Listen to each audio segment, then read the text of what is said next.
महामहिम राष्ट्रपति के अभिभाषण गोष्ठी कार्यक्रम में शामिल हुए डिप्टी सीएम केशव प्रसाद मौर्य कार्यक्रम में शामिल होने साकेत नगर पहुंचे थे। डिप्टी सीएम केशव प्रसाद मौर्य जहां पर मीडिया से बातचीत में कहा, सबका साथ सबके विकास के साथ मिलकर पीएम मोदी काम कर रहे हैं।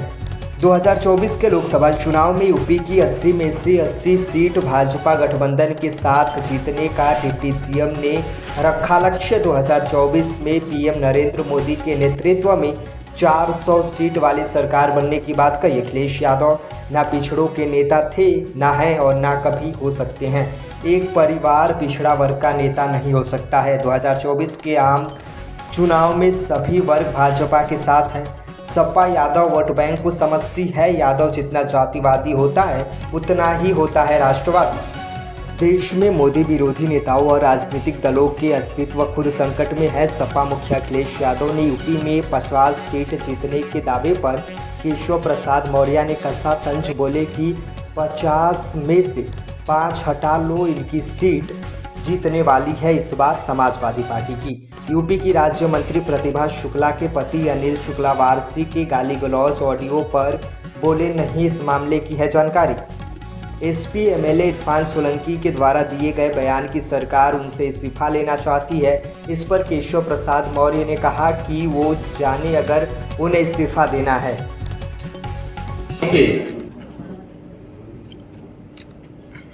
को शून्य से शिखर तक पहुंचाने वाले तमाम वरिष्ठ लोग भी बैठे हुए हैं और वर्तमान में जो युवा हमारे कार्यकर्ता साथी हैं, जिन्होंने यद्यपि कानपुर कभी पीछे नहीं रहा, लेकिन जब से भारतीय जनता पार्टी के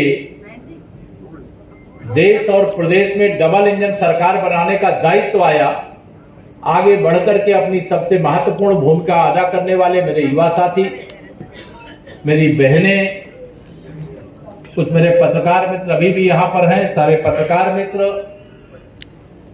आप सब के सामने आज महामहिम राष्ट्रपति जी का जो अभिभाषण संसद के दोनों सदन, राज्यसभा और लोकसभा का संयुक्त सत्र होता है संसद के सेंट्रल हॉल में, और सेंट्रल हॉल में होने वाले सत्र को महामहिम राष्ट्रपति जी संबोधित करते हैं। माननीय नरेंद्र मोदी जी के नेतृत्व में 2014 में आपने सरकार बनाई और सरकार के 8 वर्ष पूरे हो गए और हम 9वें वर्ष में प्रवेश कर चुके हैं। तो हमने 8 और 9 वर्ष के बीच में क्या किया है उसका रोड मैप और आने वाले समय में हमने का काम किया, और अभी तो हमें दूसरा कार्यकाल माननीय प्रधानमंत्री जी, तो उन्होंने आजादी का जब शताब्दी वर्ष होगा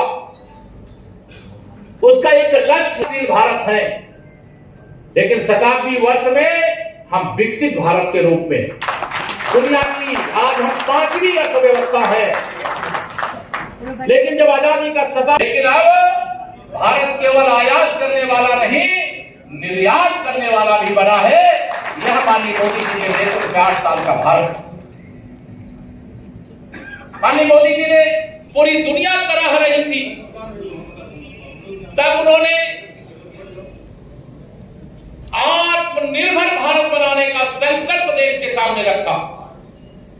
आपदा को अवसर में बदलने की जिम्मेदारी देशवासियों के सामने, प्रदेशवासियों के सामने हम गर्व से कह सकते हैं। अभी उत्तर प्रदेश की ग्लोबल इन्वेस्टर समिट, पिछड़ा मोर्चा की प्रदेश कार्य समिति के उद्घाटन सत्र में मुझे शामिल होना था। उस कार्यक्रम में शामिल होने के बाद कानपुर मंडल के सभी ब्लॉक प्रमुख, सभी वीडियो से लेकर के सीडीओ तक की एक कार्यशाला थी। उस कार्यशाला को करने के बाद थोड़ा विलम्ब हुआ है यहाँ पहुँचने में और आप लोगों को भी प्रतीक्षा करनी पड़ी। अभी महामहिम राष्ट्रपति जी के द्वारा जो अभिभाषण, जिसे अब से पहले लोकसभा और राज्यसभा के सदस्यों के संयुक्त कार्यक्रम को महामहिम राष्ट्रपति जी संसद के सेंट्रल हॉल में संबोधित करती थी, हमारे आदरणीय प्रधानमंत्री माननीय नरेंद्र मोदी जी और हमारे राष्ट्रीय अध्यक्ष आदरणीय जेपी नड्डा जी और पार्टी संगठन ने इस कार्यक्रम को प्रत्येक शक्ति केंद्र पर करने का एक आह्वान किया, क्योंकि इस राष्ट्रपति जी के अभिभाषण में केंद्र की सरकार के द्वारा 8 वर्ष में क्या किया गया है और बाकी के 2 वर्ष में क्या किया जाएगा, अमृत महोत्सव वर्ष से आज़ादी के शताब्दी वर्ष तक का 25 वर्ष का जो लक्ष्य रखा है उसका भी उसमें उल्लेख है। इसी के विषय में आज यहाँ पर हम अभी एक कार्यक्रम है उसको संबोधित करेंगे। लेकिन आज कई दृष्टियों से कानपुर आना मेरे लिए बहुत महत्वपूर्ण रहा है, क्योंकि ओबीसी मोर्चे की कार्य समिति वह भी बहुत महत्वपूर्ण है, क्योंकि देश के माननीय प्रधानमंत्री जी वह सबका साथ सबका विकास का मंत्र जाप करते हुए बिना भेदभाव के राष्ट्र की सेवा कर रहे हैं, देश को मजबूती के साथ आगे लेकर के बढ़ रहे हैं। एक गरीब परिवार से आते हैं, वह भी पिछड़े वर्ग से संबंधित हैं, लेकिन उन्होंने जो काम किया है वह हिंदुस्तान स्वतंत्र भारत के इतिहास के सबसे श्रेष्ठतम प्रधानमंत्री के रूप में गरीब कल्याण के लिए, किसान कल्याण के लिए, देश के विकास के लिए, आत्मनिर्भर भारत के लिए, शक्तिशाली भारत के लिए, आतंकवाद पर कड़ा रुख अपनाते हुए दुश्मन देश में भी घुस करके सर्जिकल स्ट्राइक और एयर स्ट्राइक करने और चीन की ओर से भी आंख तरेरने की कोशिश की गई तो उसका भी जवाब देने और पूरे विश्व समुदाय में भारत की प्रतिष्ठा बढ़ाते हुए अगर कोई संकट दुनिया में आता है तो दुनिया के बड़े बड़े जो राष्ट्राध्यक्ष हैं, देश हैं, वो कहते हैं इस समस्या का समाधान तो माननीय नरेंद्र मोदी जी कर सकते हैं और वह प्रयास करेंगे तो परिणाम मिलेगा। तो यह माननीय प्रधानमंत्री जी का सम्मान तो है ही, देश का सम्मान है, देश के एक एक नागरिक का सम्मान है। इसलिए ये आज यहाँ आने का कार्यक्रम जो था उसी के क्रम में 2024 में जो लोकसभा चुनाव आने वाला है उसमें हम लोगों ने उत्तर प्रदेश में 80 लोकसभा सीटें हैं। 2014 में हम 73 जीते थे, 7 सीटें किसी कारण से चूक गए थे। 2019 में लोकसभा के 80 में से हम 64 जीते थे, अब हमारे पास 66 आजमगढ़ और रामपुर मिलाकर के हो गई है। लेकिन 2024 में पूरा देश चाहता है, पूरा उत्तर प्रदेश चाहता है कि माननीय नरेंद्र मोदी जी के नेतृत्व में 400 से अधिक सांसदों वाली ऐसी सरकार बने जिस सरकार के माध्यम से भारत विश्व गुरु बन सके। इसलिए उत्तर प्रदेश की 80 में से 80 सीटें भारतीय जनता पार्टी गठबंधन की झोली में लाने के लक्ष्य के साथ हम लोग काम कर रहे हैं और हमें पूरा भरोसा है कि सपा, बसपा, कांग्रेस सहित सारे विरोधी मिल जाएंगे तो भी कमल खिलेगा, तब भी हम 80 में से 80 सीटें जीतने में सफल होंगे, ऐसा मुझे भरोसा। धन्यवाद। पिछड़े को लेकर चल रहे हैं, आप भी कानपुर पे आए पिछड़ा। श्री अखिलेश यादव जी के पिछड़े का, हाँ, लेकिन तो पूछा जाए देश में अगर माना जाए तो सबसे बड़ा पिछड़ा वर्ग का नेता कौन है? देखिए ये कोई बंटवारे का विषय नहीं है, लेकिन श्री अखिलेश यादव जी न पिछड़ों के नेता थे, न हैं और न कभी हो सकते हैं। वो एक परिवार को अगर पिछड़े वर्ग का मानते हैं तो एक परिवार पिछड़ा वर्ग नहीं होता है। पिछड़े वर्ग की संख्या उत्तर प्रदेश में 54% है। उस 54% के वो नेता नहीं हो सकते। और एक बात और मैं कह दूँ, 2024 के लोकसभा चुनाव में संपूर्ण पिछड़ा वर्ग, अगड़ा वर्ग, अनुसूचित वर्ग, अनुसूचित जनजाति वर्ग, यह सब तो भाजपा के साथ आ ही रहा है।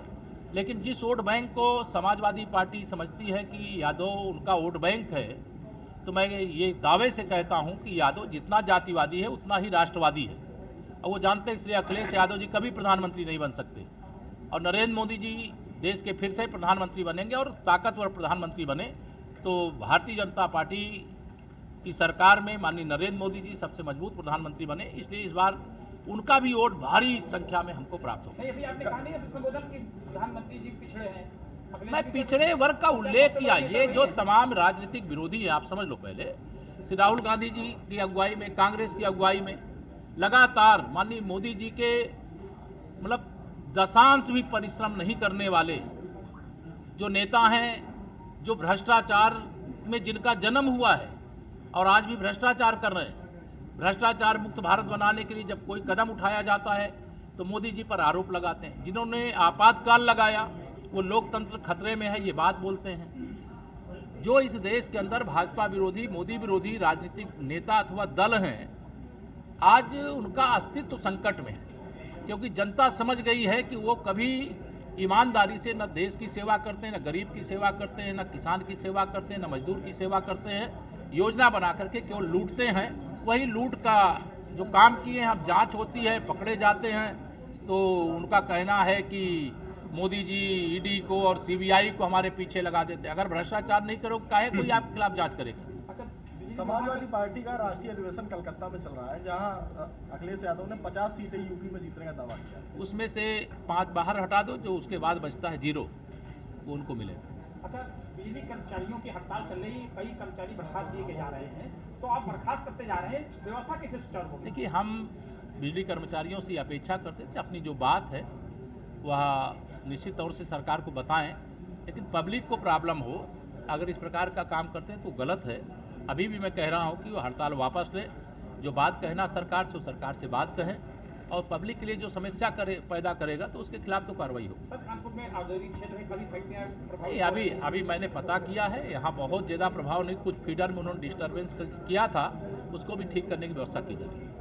सर, राज्य मंत्री के पति अनिल वालसी का एक ऑडियो वायरल हो रहा है, जिसमें वो एक सचिव को मतदान के लिए, सहकारी समिति चुनाव को मतदान के लिए, अभी मैंने देखा नहीं, केवल कोई वायरल हो रहा है कोई वीडियो, उस पर कोई बयान देना ऐसी आवश्यकता नहीं है।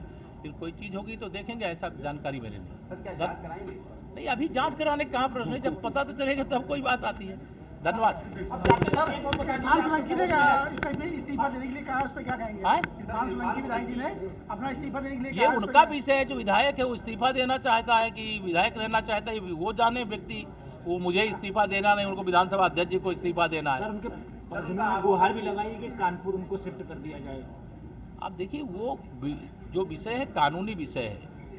अगर कानपुर शिफ्ट करना होगा तो जिनको देख रहे हैं जो मामले को करेंगे, और जो मामला न्यायालय के समझ विचाराधीन हो, जिसकी जांच चल रही हो, उसमें पुलिस को, प्रशासन को, न्यायालय को जो कार्रवाई करना है, अब वो सब जुडिस मामला हो गया। जो न्यायालय आदेश देगा उसका हम पालन करेंगे। सर, पड़ोसी जिला आपका इलाहाबाद है, उसके बारे में बताया जाती है कि गाड़ी प्रयागराज तो काफी देर हो गई। ये भारतीय जनता पार्टी की आदरणीय योगी आदित्यनाथ जी के नेतृत्व की जो सरकार है, वो गाड़ी पलटने जैसी बातें एकदम गलत बात हैं। कानून के हिसाब से जो भी अपराधी होगा उसके खिलाफ विवेचना करके, जांच करके, जितनी कठोर से कठोर कार्रवाई कानून के कटघरे में ला करके दी जा सकती है वो दिलाई जाएगी, दिलाई जा रही है। और कोई अपराधी यह ना सोचे कि वो कानून से बड़ा है, सरकार से बड़ा है, पुलिस से बड़ा है। अपराधी है तो वो अपराधी है, उसके खिलाफ अपराधी की तरह व्यवहार होगा, उसके खिलाफ अपराधी मान करके कार्रवाई होगी। अदालत से सजा दिलाएंगे? अदालत से सजा। मतलब लाया नहीं जाएगा।